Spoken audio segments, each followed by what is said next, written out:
How do you feel in this moment right now? I feel lucky because I'm having an extraordinary day, and I got to wake up in a hotel by myself, which is wonderful. I have small kids, so that's a rarity. I didn't get lost getting to the subway, and that my name was picked out of the hat. Very lucky for that. Can you drop your bag on the floor, please? That was dramatic.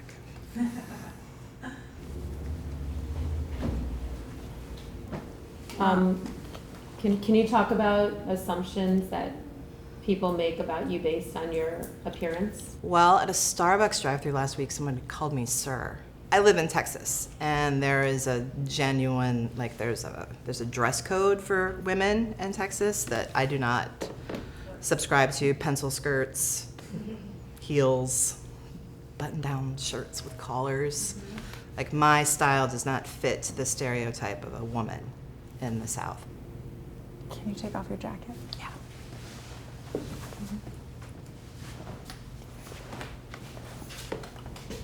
Can you talk about the biggest insecurity that you're working on overcoming? I think my biggest insecurity is my career and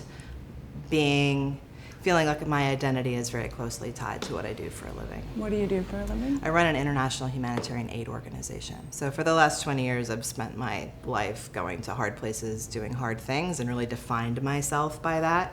And I'm just in a place in my life where I really like to stay home and bake bread. And so that feels insecure? Yeah, it feels narcissistic. It feels self-indulgent. It feels wasteful. Was there something that like sort of happened, like a burnout or something that led to you wanting to stay? Yeah, there was a coup in Turkey last year, and I had a team on the ground there. We had brought a group of Syrian midwives out of Syria into Turkey, and we were training them on the border. And my staff person was still there, and he was headed to the airport when the coup started. I was in Austin having coffee in a coffee shop, having like a $7 latte. And I get in my car, and I look at my phone, and there's some alert that there's been a coup in Turkey. For those like 8 hours that we didn't know why the coup was happening or who was organizing the coup, I felt fear like I had not felt fear before. Have you personally been in extremely scary situations? Yes, all the time when I'm in the field. I've been attacked many times. Machetes, muggings. I've been attacked lots of times, and what I have to do in the beginning is figure out, are they after my body or are they after my stuff? If they're after my body, this is a whole different kind of transaction. If you just need my stuff, I'm just gonna give you my stuff. And mostly, they just want my stuff. Have they ever wanted your body? Yes. It happened a couple times. One time on a rickshaw, it's really crowded, and I had my bag on my lap. I felt like a weight sliding across my thigh, and I was like, all right, don't be an asshole. Like, maybe it's just your Walkman. And so, but there was no way to even move, like it was super tight. Somebody got up, and there was a little more room, and I picked up my bag, and I saw that this guy next to me's hand was like inching across my thigh. So I just grabbed his hand, and I just punched him. And then the rickshaw driver was like, oh my God. And I was like, yeah. What the fuck? And he was like, So then all the men on the rickshaw pulled this guy off, and then they beat him up. And then I was like, no, it's fine. Like, I think you got the picture. Do those experiences like stay with you, like the like the fear or the? Yep. A lot of the times that I was attacked, it happened around my left shoulder. I am very sensitive on my left side to people walking too close to me. If my children are on the left side of me and they're like, make a sudden sound or yell loudly, I can feel that trigger. It feels a little like speed. It feels like my ears ringing a little bit and my heart racing. I get a metallic taste in my mouth, and I don't get visibly shaky, but I feel shaky in my body. Yeah, can you take off Shoes.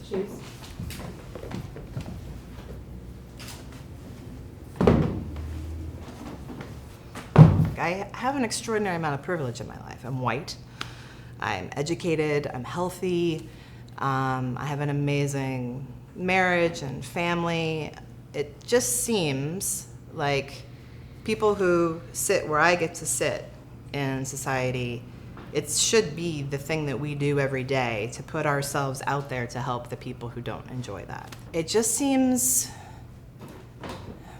lazy for me to not continue to do that. And I'm working really hard on letting go of that. The sense of responsibility. Sense of responsibility, but also just honestly ego. You know, like I get to say, yeah, I run an international humanitarian aid organization, you know, and then I'm just like a lady who makes bread at home and takes care of my kids. That seems far from impressive. I think that part of it is aging. You know, like the last time I went to Nicaragua, which usually is not a big deal, like I just come home, do my laundry, take a shower, and get back to my life, it leveled me. Like my immune system crashed, my feet cramped up, and like I couldn't walk because I was so dehydrated and my electrolytes were so, like when I was 25, 35, that didn't happen, but my body just can't handle it. Like I've had Lyme disease, I've had dysentery like twice a year for 20 years. You know, my body can't handle it, and that is so humbling. Sure. Of course.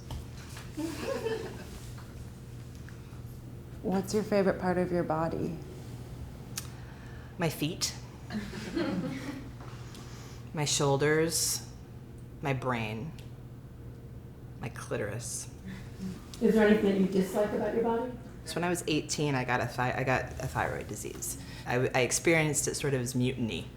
Like, why are you doing this to me, body? Why are you gaining weight when you shouldn't be? And then things were pretty decent, liked my body and I were getting along fine. And then I got Lyme disease. That was really hard. Again, like I gained a lot of weight and I got really puffy and I had to take a lot of medicine. And I was falling in love with my husband. That was stressful for our relationship because we had a relationship that started with this really great sex. And then all of a sudden I was like feeling really not comfortable and sexy.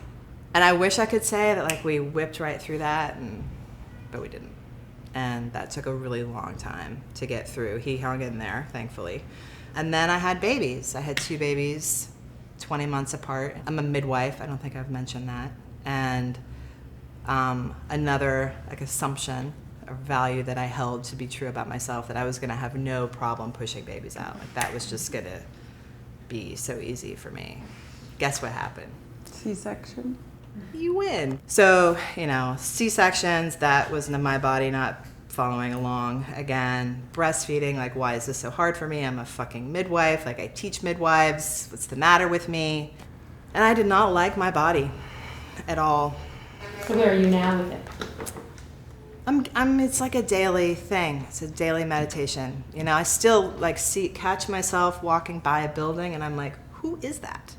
That is not me. I'm 23 and I weigh like 120 pounds. Like who is that fat gray person? 'Cause I'm married to this man who's 8 years younger than me and he still has a 30-year-old metabolism and he's got a great ass and he's just such a wonderful, sexy guy.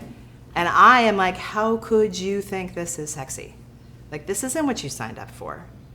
But he does. And, you know, just trusting that. Like, there is no game playing happening here. Like, he loves this. And I don't want my value of this to be based on anybody else's, but that's fucking bullshit. And I'm a white lady in America, and that's, you know, how I was conditioned. And I'm really trying to use like the materials I have available to me every day, which is this body, to shed a little bit more of that bullshit every day. Pants. You're shedding the bullshit. Shedding it. Here it goes. When do you feel the most beautiful? When I'm with my kids. I mean, I was talking to them on the phone before I came in, and my 6-year-old is so in love with me. It's really kind of twisted, but he is so in love with me. And when I'm away from him, the first thing he always says is, like, the first time he picks up the phone, "Mom, you're so beautiful." It's the first thing he says, like, unprompted. I mean, everybody should have the experience of being experienced like that. Why in your body, in your journey, in your skin, why is it a good place to be? I mean, this skin, this white skin, carries with it an extraordinary amount of richness and privilege. This is not something I chose, it just is what happened. And I'm trying to do the best I can do for other people with this skin. How do you feel right now? I feel good. I feel proud. It's brave. Well, you cracked something open, right? Like you built this so that we could walk into it and you could hold this space for us to find the only kind of power you can find being naked in front of other people. It's a very unique kind of power. But then you get to put your clothes back on and carry that around. So thank That's you for awesome. that. Oh, you're welcome. That's amazing.